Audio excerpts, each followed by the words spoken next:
Jamal could hear numbers singing, not with voices or music, but in a way that made his brain tingle and his fingers twitch. He heard them in the rumble of bus engines, 27 miles per hour, slowing down. He heard them in raindrops, 43 drops per second on this cardboard roof. He heard them everywhere, all the time, like a secret language only he understood. Right now, huddled under a bridge with his torn blanket, he was cold. His stomach growled. He was 11 years old, and he hadn't eaten since yesterday morning when Mrs. Chan from the bakery gave him half a sandwich. But even hungry and cold, the numbers whispered to him. Jamal wasn't always homeless. Once, he had a room with a soft bed and toys he never played with. He had parents, adopted parents, who smiled when visitors came. They called him our little genius and made him solve math problems for their fancy friends, like a pet doing tricks for treats. Show them the square root calculation, Jamal.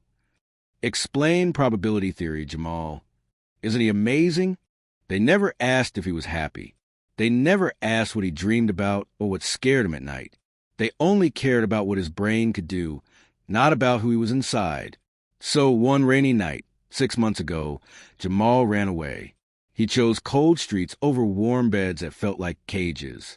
He chose freedom over being someone's prize. Now he survived by being invisible, by staying quiet, by listening to the numbers that never stopped singing. This morning was different. The sun painted the city orange and pink as Jamal walked through the empty streets. His bare feet were tough now, used to hot pavement and cold concrete. He walked past the tall buildings where people with briefcases rushed inside, talking on phones, drinking coffee from paper cups.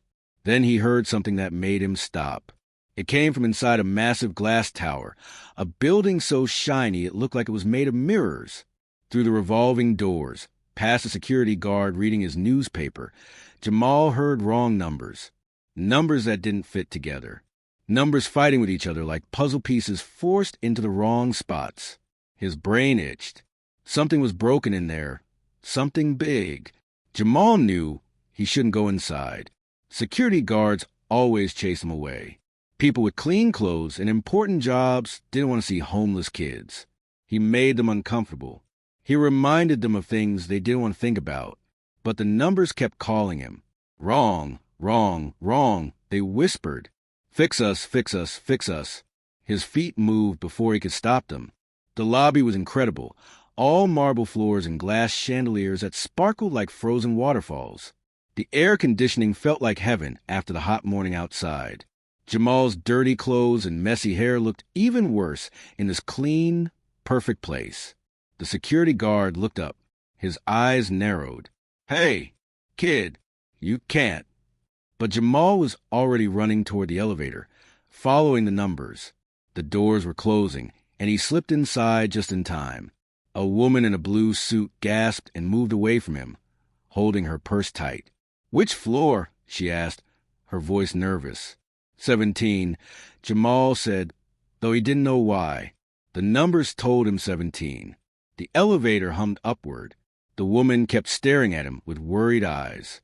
When the doors opened on the 10th floor, she rushed out, looking back at him like he might explode. Jamal rode alone to 17. The elevator doors opened to chaos. Men and women in expensive suits crowded a huge room with glass walls. A massive whiteboard covered in equations and drawings filled one side. People shouted at each other. Someone threw papers in the air. A woman sat in a corner with her head in her hands. It won't work, a man with gray hair yelled. The calculations are impossible. We're losing everything. We have 3 hours before the investors pull out completely. Another voice said, 3 hours and this company dies. Jamal saw the whiteboard clearly now. Wings, engines, fuel tanks. They were trying to build an airplane. No, a jet. Something fast and powerful and new. But the numbers were all wrong. His fingers twitched. His brain tingled. He could see the mistake. It was right there, bright as sunshine, clear as rain. They forgot about air pressure on the wings when the jet turned sideways. They used the wrong constant for thrust. The fuel weight calculation didn't match the engine power. I can fix it, Jamal thought. He stepped into the room. At first, no one noticed. They were too busy arguing and panicking. Then a young man in a wrinkled shirt spotted him. Who's that kid? How did he get in here? Everyone turned. 20 pairs of eyes stared at Jamal. 20 faces showed the same expression: shock, confusion, and anger. A tall man with sharp suit stepped forward. His face was red, and sweat beaded on his forehead. His name tag said Grant Walker, CEO. "Security," he shouted. "Get this homeless kid out of here. This is a private." "Your numbers are wrong," Jamal said quietly. The room went silent.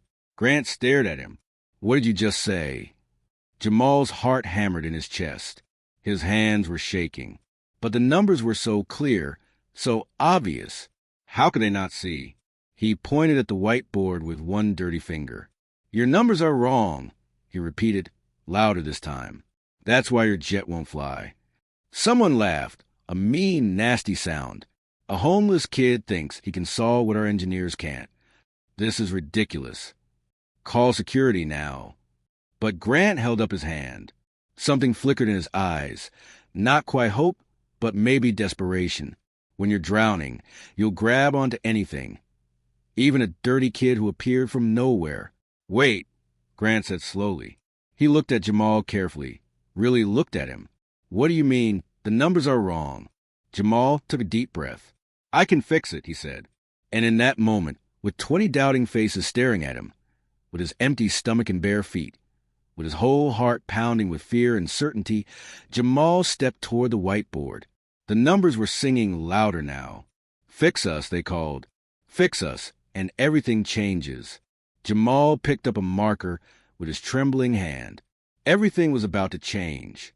The marker felt heavy in Jamal's hand.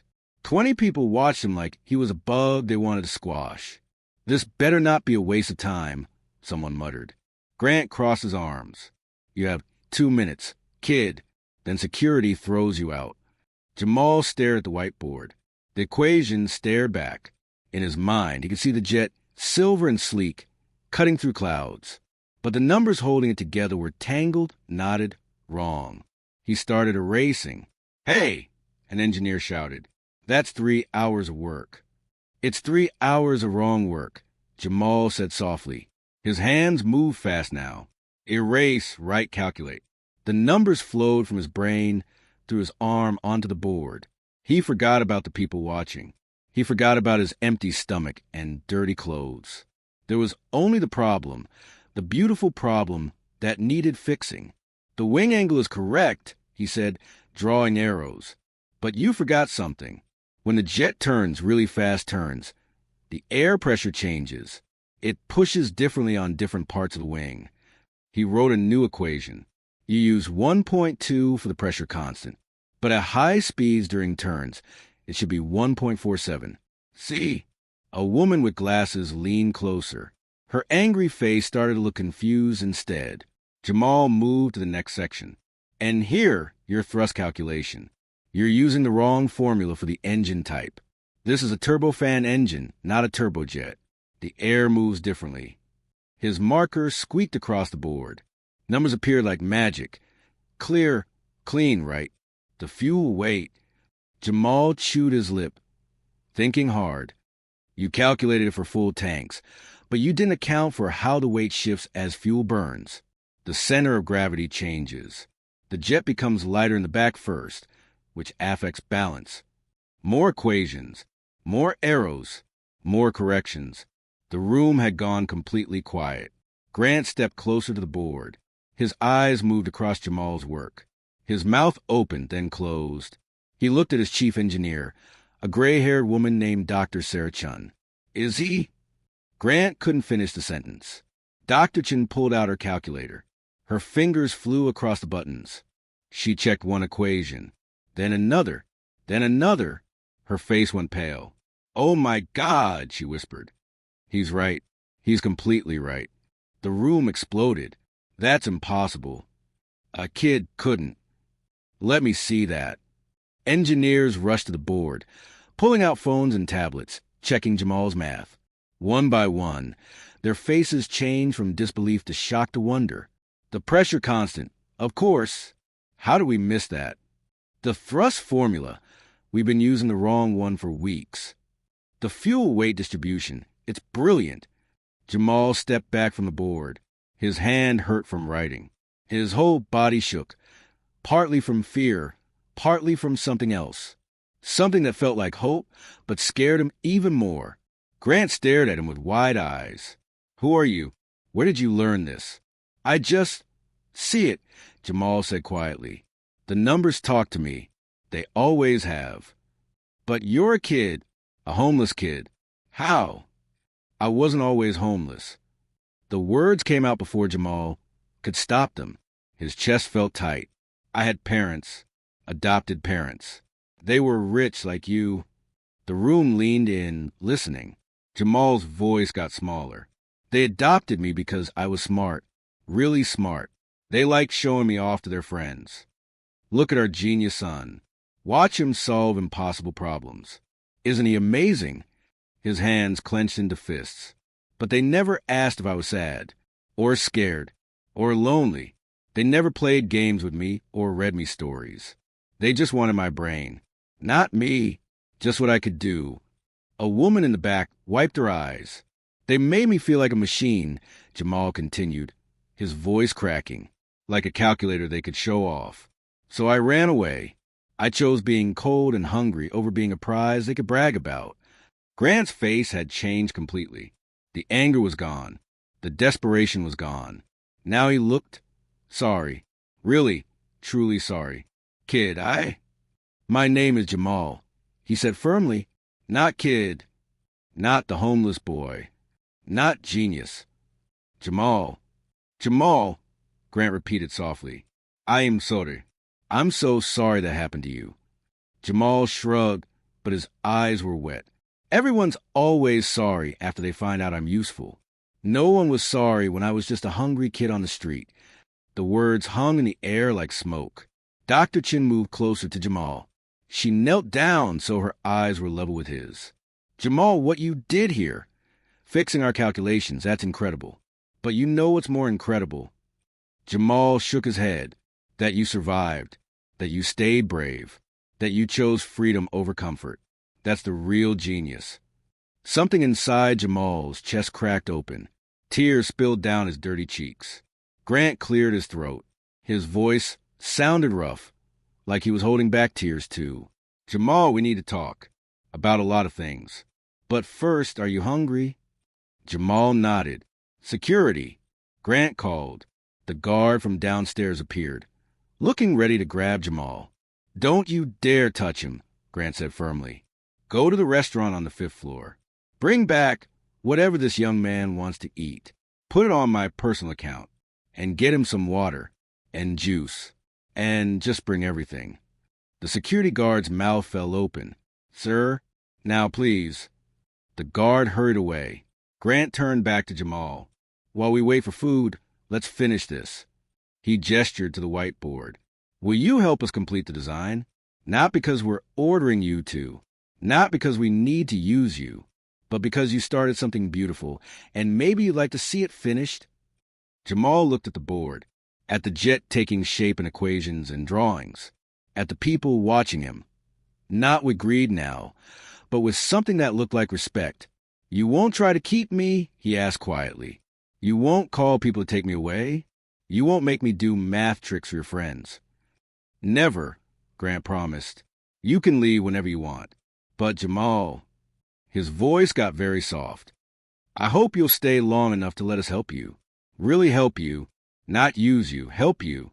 Jamal studied Grant's face, looking for lies. He'd gotten good at spotting lies. But Grant's eyes were honest, tired and sad and honest. Okay, Jamal whispered. I'll finish it. He turned back to the whiteboard and picked up the marker again. For the next hour, Jamal worked while the room watched in silence. He corrected angles, refined calculations, balanced equations. Dr. Chin asked questions. Good questions that made him think, not trap questions to test him. The security guard returned with enough food for 5 people. Jamal ate while he worked, sandwich in one hand, marker in the other. The food was delicious, the best thing he'd tasted in months. Finally, he stepped back from the board. The jet design was complete, every number perfect, every calculation balanced, every problem solved. The room erupted in applause. But Jamal didn't smile. He just stood there, exhausted and full and more scared than he'd been all day. Because now came the hard part. Now he had to trust these people. Trust that they meant what they said. Trust that they saw him as Jamal, not just as the boy who fixed their impossible problem. Grant approached slowly, like Jamal was a small animal that might run away. "Jamal," he said gently, "let's talk about what happens next. Not in front of everyone. Just you and me. Is that okay?" Jamal looked at the door. He could run. He was good at running, but he was tired of running. "Okay," he said. And for the first time in 6 months, Jamal let himself hope that maybe, just maybe, someone might actually care about the boy behind the numbers. Grant led Jamal to a quiet office with soft chairs and a window showing the whole city. The sun was higher now, making the building sparkle. From up here, the streets where Jamal slept looked small and far away. "Sit anywhere you like," Grant said. Jamal chose a chair closest to the door, just in case he needed to run. Grant sat across from him, not behind the big desk, but in another chair, like they were equals, like Jamal mattered. "First things first," Grant said. "You saved my company today. That jet design, it's worth millions of dollars, maybe hundreds of millions. Without you, we would have lost everything." Jamal's stomach tightened. "Here it comes," he thought. "Here's where they tell me what they want. So I owe you," Grant continued. "A lot. More than I could ever repay." "I don't want money," Jamal said quickly. Grant smiled sadly. "I know. And that tells me everything I need to know about who you are." He leaned forward, his hands clasped together. "Jamal, I need to tell you something. Something I'm not proud of. 5 years ago, my own son told me he wanted to be an artist, not an engineer or a businessman like me. An artist. He wanted to paint." Grant's voice cracked a little. "And you know what I said? I said that was a waste of his talent. I said he needed to use his brain for something important, something that made money, something that mattered." Tears appeared in Grant's eyes. "He stopped talking to me after that. We live in the same house, but he hasn't really spoken to me in 3 years, because I made him feel like what he loved didn't matter. Like he didn't matter, only what I wanted him to be." Jamal understood. He understood completely. "When you told us about your adopted parents," Grant continued, wiping his eyes, "I saw myself. I saw what I'd done to my own son, and I felt sick." He looked directly at Jamal. "So I'm not going to make that mistake again. Not with you." "What do you mean?" Jamal asked carefully. Grant took a deep breath. "Here's what I want to offer you. Not because you fixed my jet, not because you're smart, but because you're a child who deserves safety and kindness and a real home." Jamal's heart pounded. "I want to help you find a good place to live.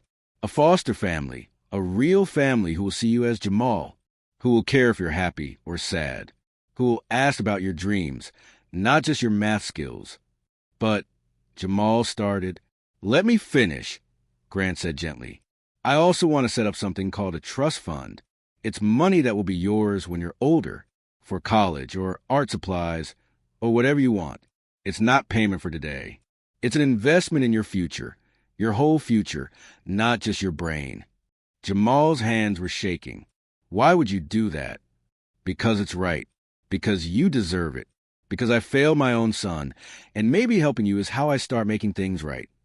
Grant stood up and walked to the window. "But here's the most important part. Jamal, if you don't want any of this, that's okay too.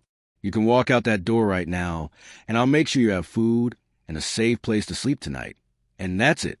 No strings attached. No expectations. You don't owe me anything." Jamal stared at him. Really, you're not a prize to be won. You're not a tool to be used. You're a person, a brave, brilliant, wonderful person who deserves to choose his own life." The words washed over Jamal like warm rain. For 6 months, he'd been invisible. For years before that, he'd been a trophy. But right now, in this moment, someone saw him, really saw him. "I am scared," Jamal whispered. Grant turned around. Of what? That you'll change your mind. That you'll start treating me like they did. That you'll forget I'm not just a math brain. That you'll make me perform for people. That's a fair fear, Grant said seriously. Your old parents broke your trust. Why should you trust me? Yeah, Jamal said. Grant thought for a moment. Then he pulled out his phone and made a call. Dr. Chin, can you come to my office, please? Bring the whole team. Within minutes, the office filled with engineers, investors, and staff. 20 people crowded into space, confused and curious. Grant stood in front of them all. Everyone, I need you to hear this. Jamal is worried that we'll use him, that we'll treat him like a tool instead of a person. And honestly, after what he's been through, that's smart thinking. The room murmured. So I'm making a promise. Right here, right now, in front of all of you, Jamal is under my protection. No one asks him to solve problems. No one treats him like a performing monkey. No one pressures him to use his gift unless he chooses to. If I break this promise, I want every single one of you to call me out. Deal. Deal. Dr. Chin said immediately. Deal, said the others one by one. Grant turned to Jamal. Better? Jamal felt something break open inside his chest. Something that had been frozen and hard for so long. Tears poured down his face. Big, messy tears that he couldn't stop. I just want to be a normal kid, he sobbed. I want to play games and read comics, and maybe have a dog. I want someone to tuck me in at night and ask if I had a good day. I don't want to be special. I just want to be enough. Grant knelt down and opened his arms. May I? Jamal nodded. The hug was warm and safe, and everything Jamal had been missing. Grant didn't squeeze too tight or let go too fast. He just held on while Jamal cried out months of loneliness and fear and pain. You are enough, Grant whispered. You've always been enough. And I promise, I swear on everything I have, you'll have that normal life. Dogs and comics and bedtime stories. Everything. When Jamal finally stopped crying, the room erupted in applause again. But this time, they weren't clapping for his math. They were clapping for his courage, for his honesty, for his beautiful, brave heart. Dr. Chin wiped her own tears. Jamal, would you like to meet my daughter? She's 10. She loves video games and hates math. I think you two will be friends. Jamal laughed, a real laugh that felt strange and wonderful after so long. Really, really, and no math discussions allowed. Just fun. Over the next few hours, things moved fast. Grant made calls to social workers he trusted, not the ones who sent kids back to bad places, but the good ones who actually cared. They promised to find Jamal a foster family, people who wanted a child to love, not a genius to show off. Grant also called his son. Michael, it's Dad. I know you don't want to talk to me, but I met someone today who taught me something. He taught me that people are more than what they can do. They're precious just for being themselves. And I'm sorry, so sorry that I forgot that with you. I love you, not because you're smart or talented, just because you're you. And if you still want to paint, I'll build you the biggest art studio you've ever seen. Jamal watched Grant's face as he talked. He saw hope and fear and love all mixed together. When Grant hung up, he was crying. He said he'll come over this weekend, Grant told Jamal. He said he forgives me. That's good, Jamal said quietly. Yeah, that's really good. As the sun began to set, painting the sky orange and purple, Jamal stood at the window. The city stretched out below him, the same city where he'd been cold and hungry and alone just this morning. But everything was different now. Ready to go? Grant asked, I booked you a hotel room for tonight. Clean bed, hot shower, room service. Anything you want. Tomorrow, we start finding you a real home. Jamal looked at his reflection in the window. A thin boy with messy hair and dirty clothes. But also a boy with hope in his eyes. Can I ask you something? Jamal said, anything. Your jet, the one I fixed. What's it for? Grant smiled. Medical supplies. It's designed to carry medicine and equipment to places that don't have them. Remote villages, disaster areas, places where people are suffering, We're trying to help people. Jamal smiled too. That's good. I'm glad my numbers are helping people. Your numbers are amazing, Grant said. But you know what's more amazing? Your heart, your kindness, your strength. That's what really saved us today. As they walked toward the elevator, Jamal realized something important. He'd spent 6 months running away from people who wanted to use him. But maybe, just maybe, he'd finally found people who wanted to love him instead. The numbers would always sing to him. That wouldn't change. But now, maybe there would be other songs too. Songs of friendship and family and belonging. Hey, Grant, Jamal said as they stepped into the elevator. Yeah, thank you for seeing me. Grant's eyes got wet again. Thank you for letting me see you. The elevator doors closed, carrying them down from the 17th floor, down from equations and whiteboards and corporate crisis, down toward something better, down toward home. The real miracle wasn't the math. It was the kindness. It was remembering that every person, no matter how small, how dirty, how different, deserves to be seen, valued, and loved for who they are, not what they can do. Sometimes the people who seem to need help the most are actually the ones who end up saving us. If this story touched your heart, hit that like button. Share it with someone who needs to remember that they're enough, just as they are, and subscribe for more stories that remind us what really matters. Because in a world obsessed with what we can do, sometimes we all need to remember that who we are is enough. You are enough,